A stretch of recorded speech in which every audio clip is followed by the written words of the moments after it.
After 3 long years, Joji has finally returned to the spotlight with the new single. Joji pretty much took over the world 3 years ago when he released Glimpse of Us. Outside in my mind, 'cause I'm So you could not go anywhere without hearing that song, and then he just disappeared for 3 years. But now he's back. He's released a new single called Pixelated Kisses. And I can't lie, this shit is pretty tough. I mean, the raw production of this song, mixed with Joji's classic vocal performance, is what drew me into becoming a fan of his music in the first place.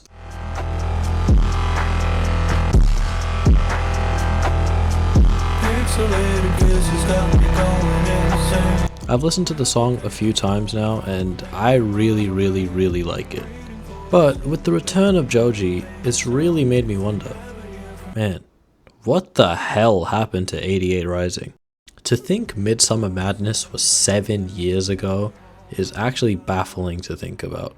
To see such a dominant rise of in-house Asian artists being put into the mainstream like this, it was really something special, and to be honest, you just had to be there to see it. Last night I lost all my patience. You were fucked up, I was wasted.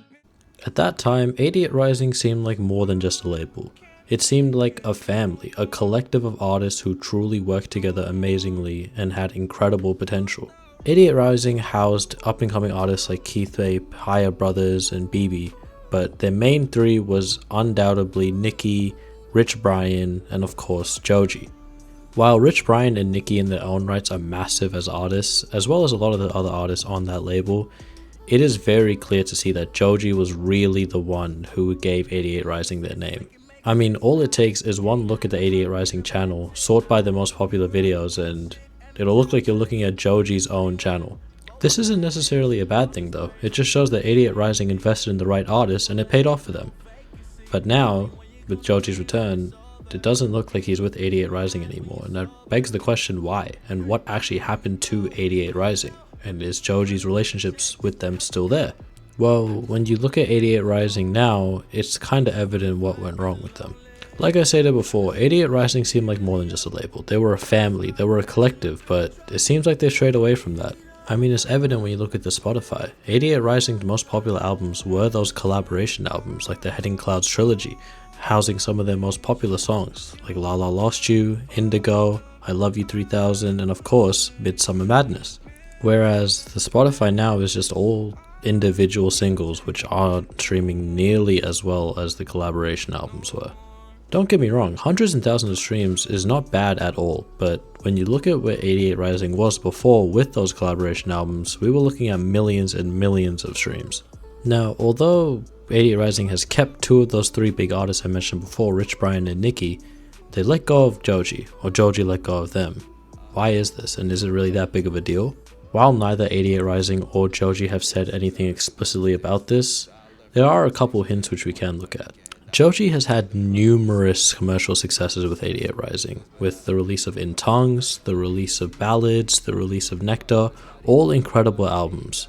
And like I mentioned before, Glimpse of Us, the song that took over the world and really boosted Joji into the spotlight. Then there was the release of Smithereens. This was an album which was released shortly after the commercial success of Glimpse of Us.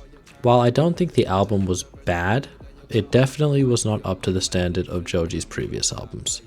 To me, and to a lot of people online as well, the album felt incredibly rushed, and it felt like an attempt to profit off of Glimpse of Us, which was a massive song.